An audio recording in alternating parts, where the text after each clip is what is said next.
Welcome back to Prime Property. In this segment, we'll be on location with Dr. Gray Bailey of Absolute Quality Care Family Dentistry in Prairieville to show you his organic garden. He's going to give us lots of tips on how to use recycled materials and organic techniques for a fantastic vegetable garden. My tomato baskets are nothing but concrete wire that I made into a circle, and cool. Got a string going through them, a couple of strings just to keep them from falling, and I have plastic here to keep the grass out on these peppers, and I've got this material, and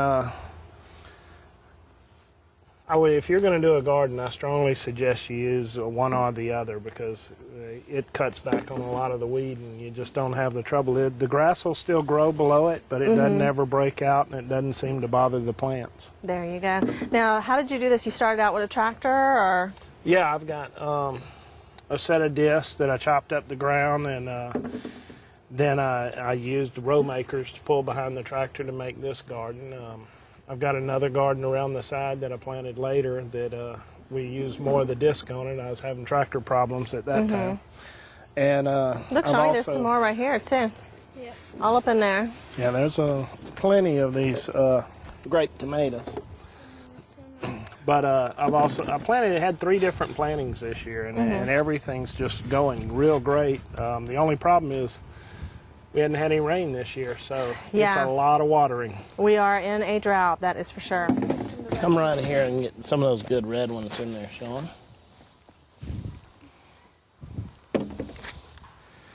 Sean, go ahead and pick a couple of those bell pepper there.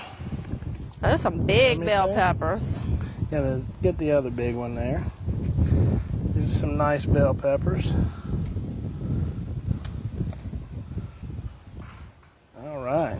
Big ones. Those are good for I've already stuffing. picked over 30 of them the first picking this year, and I stuffed them all with, you know me, I've got wild game, so I had a combination of wild hog and red stag and beef mixed together and made a rice dressing with that and stuffed the bell peppers.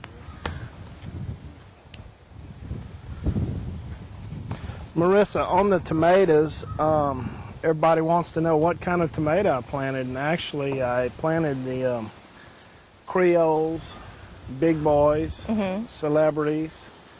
I do a variety of just all kinds. This is what was called a yellow tomato. I'd found lemon tomatoes one year and hadn't been able to find them since. That was my son's favorite one, was the lemons. But these, we're going to see, they may be similar to that. I don't know.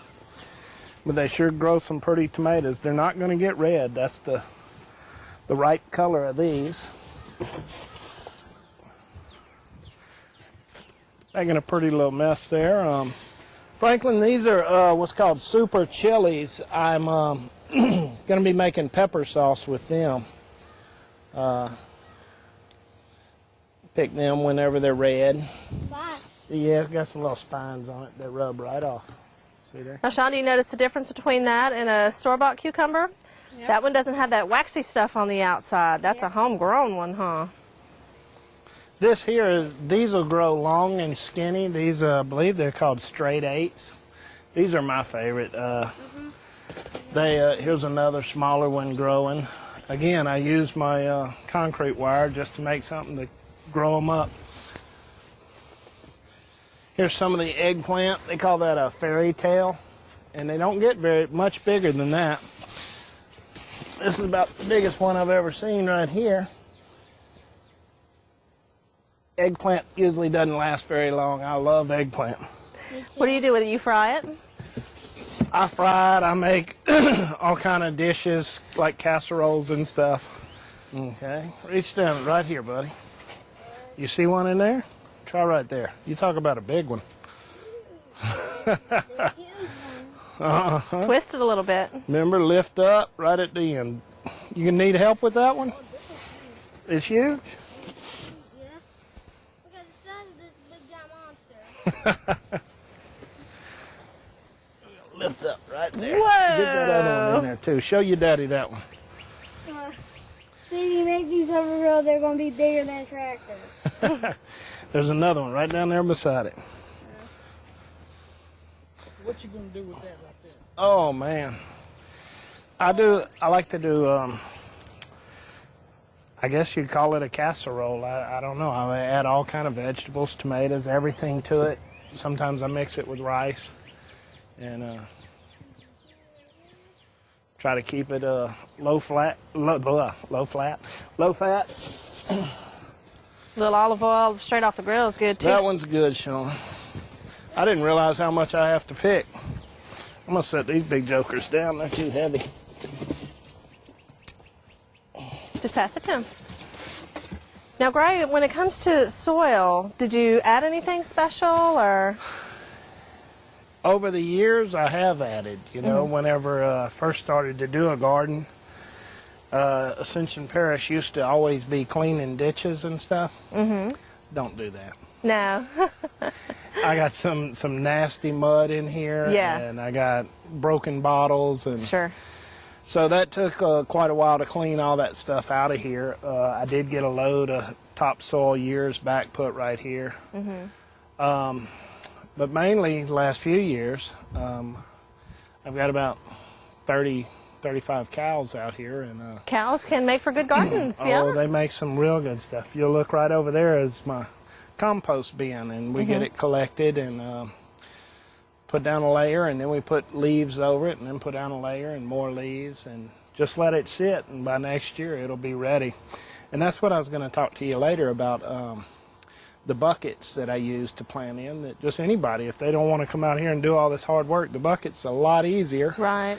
You may not get as much return from the fruits. As you can see, these are just loaded with all kind of fruit, but you do get a pretty good yield out of these buckets as long as you plant it in good soil. And I would suggest that you get the compost cow manure at your Anywhere, local yeah, you can garden pretty much center, get you it, know. yeah. Now, you And- don't add any kitchen scraps or anything to yours, like eggshells or coffee grounds or No, anything like no, that no, the I found- magazines talk about or whatever? Right, and you had asked me about a tumbler and stuff like that. Mine would fill up about 6 of those tumblers. Right. So, but I find that if you put anything in there like that, you're going to attract ants. So, you know, if you have an above ground type deal, that'd probably be good. But for just easy, set it there and let it rot. Just keep it natural. There you go. Yeah, speaking of the compost pile, when I planted seeds in the buckets, they came up better than expected, and so I was pulling some of my smaller plants out and tossing them in the compost pile, and you can see my compost pile has a bunch of squash and zucchini growing in it right now just from throwing it over there in there. Marissa, you were asking me about seeds. This zucchini, you have a straight neck squash there. Another one here. I have a mixture of, I've got another zucchini here. I've got this white squash, which I told you I'd never grown this white squash before. It's, Well, I got plenty of recipes for you. well, and we plan on cooking something on the outdoor kitchen show, That's and right. I'm wanting to do some of these. It's an odd looking squash, but But it's really delicate in flavor, so it's great frying it or Yeah. stuffing it, either Awesome. way. We'll do both. there you go. Now, Gray, you were talking about keeping it natural as far as using the homegrown cow manure, basically. Now, do you use any kind of pesticides or anything like that? Marissa, I feel like if I'm gonna use poisons on my garden, I might as well be getting my vegetables from the supermarket. So there is one thing called Safer Soap that I believe comes from the chrysanthemums. It has a poison in it, and whenever they're real young, if aphids get on it, I'll squirt some of that to get rid of those aphids. But that's a month before I pick anything. Right. None of this has any kind of artificial fertilizer. It doesn't have any kind of pesticides on it. It's pretty much as organic as I believe you can get, you know. There is one thing I wanted to show you right behind you. If your tomato plant looks like this, where it's nothing but stems, all the leaves are gone, here's another one right here. When you see that, you just need to start looking at it real close, and you're going to find a green worm. He's got a single little hook off his tail, and you can just grab those by the head and pull them off. Their little feet suction to it. That little caterpillar will wipe out your whole tomato plant. And I usually take them and go throw them to the chickens. The chickens love those little green caterpillars. There you go. Now we need to take a quick break, but stay tuned because when we come back, we'll have even more for you here on Prime Property.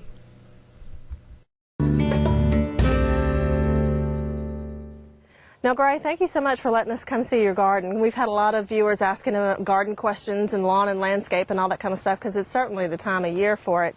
And we have seen a lot of stuff get harvested off your land right here in Prairieville, from the wood, all the trees that fell after the hurricanes that you were able to salvage for your building and stuff.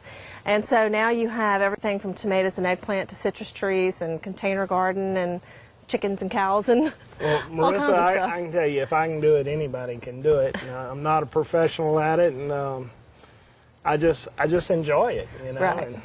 And you're not exactly retired either. You spend a lot of time over that dental building too. Oh yeah, I love my dentistry, and I love to eat too, and that kind of shows. But I'm trying to eat healthier all the time, you know. Now, along with all the questions that I get for gardens and lawn and landscape, I get a lot of different kinds of questions. And one that I get a lot is, hey, can you ask your dentist friend? And they give me some kind of question, and I have to come to you with it. And so we kind of discuss that between ourselves, y'all, and we're going to do a little dental minute kind of thing.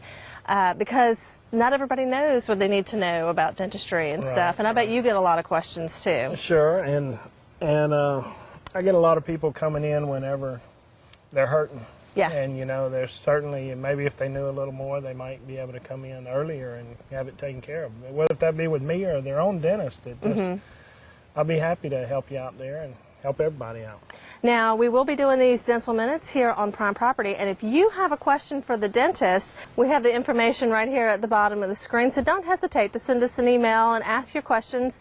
Anything from something small, like how do I get my little kids' tooth? It's always there, how do I get it out?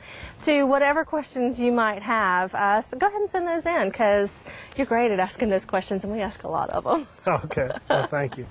Now, tell everybody where Absolute Quality Care Family Dentistry is. I'm 1 mile off of Airline on Highway 42 here in Prairieville. And you also have website, Facebook page, and of course you can call the office as well. All that information is right here. PrairieVilleDentist.com. So send in those questions and we'll answer them right here on our next episode of Prime Property. Thanks for watching.